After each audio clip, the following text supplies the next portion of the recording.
Nuestra Señora de la Sanidad, yung po ito sa may lulupahagi ng Visoria. Aming pong patron ay mamanagili ng kasilidad.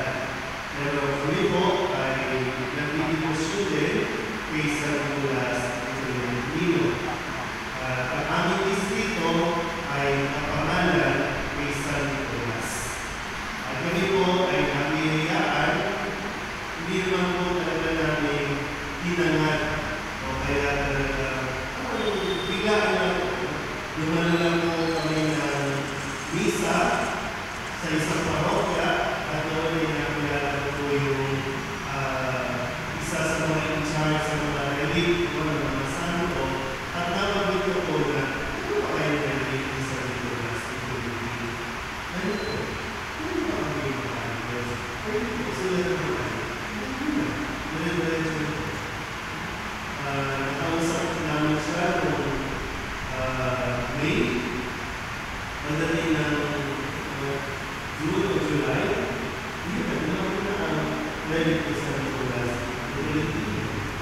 At ito ay tinutuloy namin sa biyaya, kung kaya naniniwala po ako, ng biyaya na binibigay ng Diyos ay hindi dapat sinasarili. Ang biyaya ng Diyos hindi dapat itinatago, bagkos ito ay ibinabahagi. Kung hindi man ipinamimigay, sinishare. Para lang sa gano'n ay mas maraming tao sa pamamagitan po ng mga relic ay mas lumaloy din ang biyaya na nanggagaling sa Diyos. Sa tulong ng ating Panginoon si San Nicolas Tolentino. Kaya kaligayahan po namin ang paami sa iyo, hindi po ibigay kayo lang. Sulat din kayo. Isa po sa mga relic na po ay dugo na naroon sa mga tela o damit na sinukot kay San Nicolas Tolentino. Ayon sa kanya po mga anak. Dahil po ay first class ang po na kami po hindi mo naman mahilig sa mga relic. Pero doon siya sa talaga siguro pinapaitulot o tuloy natin ito sa paraan ang Diyos ang Pilipinos para na sa loob ay mas mahihati ang biyaya sa mga tao na nakilala nito. Naniniwala tayo na sa pamamagitan ni San Nicolas, ang mga kaluluwa, ang mga anak sa buhay, ang mga kaluluwa sa purgatorio ay natutulungan natin sa pamamagitan ng pagdarasal natin kay San Nicolas Tolentino. Sabihin ko na sa katabi ninyo, pagkakul na tayo pagkasalungan mo. Ayaw mo hindi masuguran sa rin ng darasal sa iyo. Yan yung kasi pinagawa mo ni San Nicolas. Yung ipinagdarasal niya ang mga kaluluwa sa purgatorio. Kasi ito sinasabi pag nasa purgatorio ka, andyan na yun, lapit mo na sa Diyos, pero malalim pa. Yan yung sinasabi natin. Pero sabi ko na ilan sa mga kwento, maraming mong kaluluwa, mabilis na iparating sa langit sa tulong ng mga dasal ni San Nicolas Tolentino. Ayaw naman mata sa langit. Kasi dito sa kupang, hindi na tayo magpapupang, hindi na tayo magpapating lupa. Ang gusto ni San Nicolas ay marating tayo sa langit. Kaya maabot-abot yung sakripisyo din ang kanyang ginawa. Yung kanyang mga pagpapakasakit na ginawa para sa kanyang kapwa, para sa mga mahihirap, para sa mga kaluluwa. Na siya rin siguro, marahil pinatutunan din ni San Nicolas kay San Juan Bautista na ating po pinararalan ngayon, ipinag-iiwan, pinagpapasalamat ang pagpapakasakit ni Juan Bautista. Sabihin nga po, pagpapakasakit. Ulit, pagpapakasakit. natin ito, walang taong makakarating sa langit nang hindi siya nagpapasakit. Pag sinabi kasi nagpapasakit, kung sa kwento ko, nagpapasakit si San Juan Bautista para kina Herodes, Herodias. Bagaman si Herodias ang nag-request na pugutan ng ulo si Juan Bautista na sinabi kay Herodes, pero yung pagpapakasakit ni San Juan Bautista na paalalahanan at pagsabihan itong dalawang ito, lalo na si Herodes. Si Herodes ay isang hari. At ang sabi niya, Herodes, hindi mainam na asawahin mo ang asawa ng kapatid mo. Bakit niya ba sinabi yun? Dahil galit siya kay Herodes? Hindi. Gusto niya tulungan ito na baka sakaling mamulat pa at makapag-isip ang may malina at maituwid pa ang kanyang pamumuhay. Dahil hari siya eh. Kung ano ang kanyang sinasabi, kung ano ang kanyang ginagawa, tutularan ito ng kanyang mga nasasakupan. Kaya sabi diba, nung magdiwang ng kaarawan nitong si Herodes, nandun ang mga punong agawan, nandun ang pinuno ng buko, matataas na may katungkulan.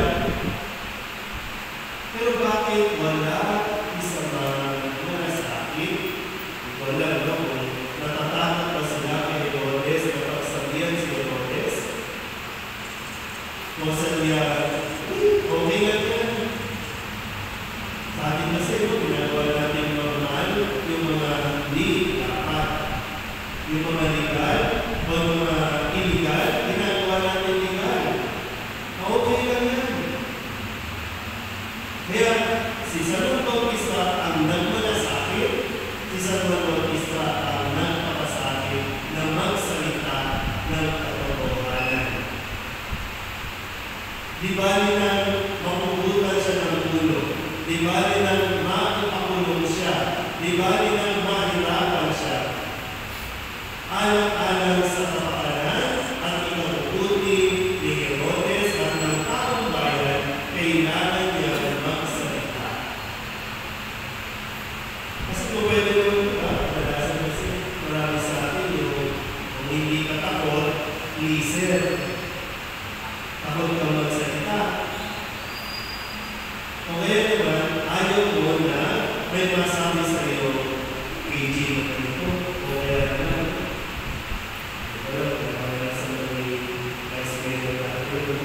ang hirap sa gitna ng mga opisyalis yung magsasalita ka ng katotohanan, lalo-lalo ng taong simbahan tayo. Ang hirap. Yun na nagkakatuhan kami. Ang hirap din, lalo na, hindi yung mga kumakalat na pag-ibig. Tanungin mo yan. Magkano na tanong mo nakalipas na eleksyon? Hindi ko na. Pero tawag simbahan na. Di ba? Tawag simbahan na.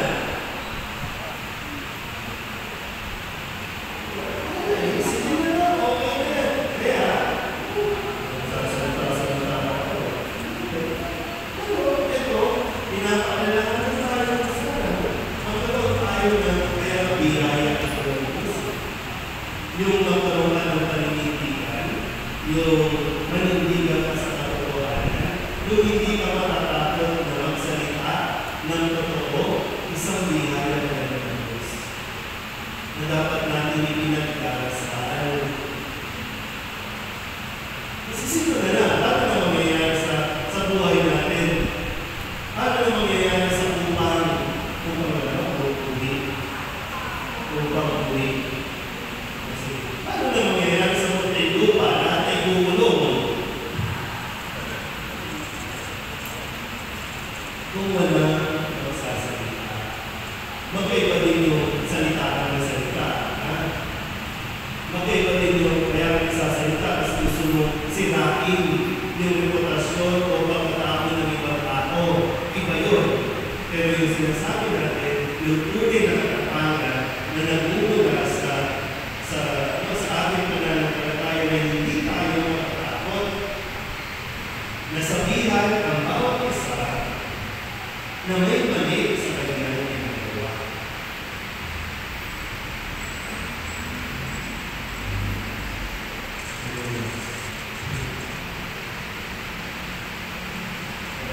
Naiintindihan naman natin, no?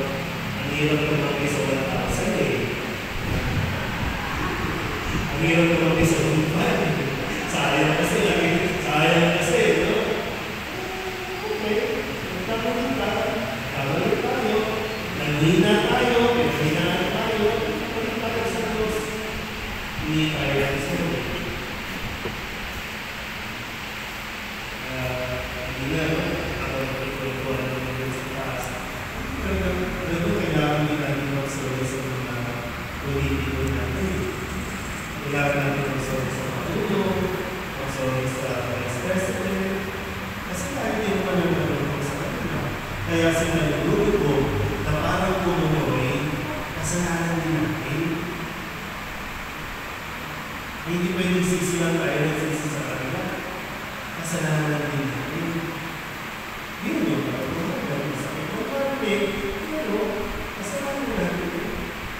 Tinanggap natin. Diba? Magsorry. Hindi ko kasi Chairman. Sino Chairman na dito? Magsorry kay Chairman. Kasi kung sakali ako, no?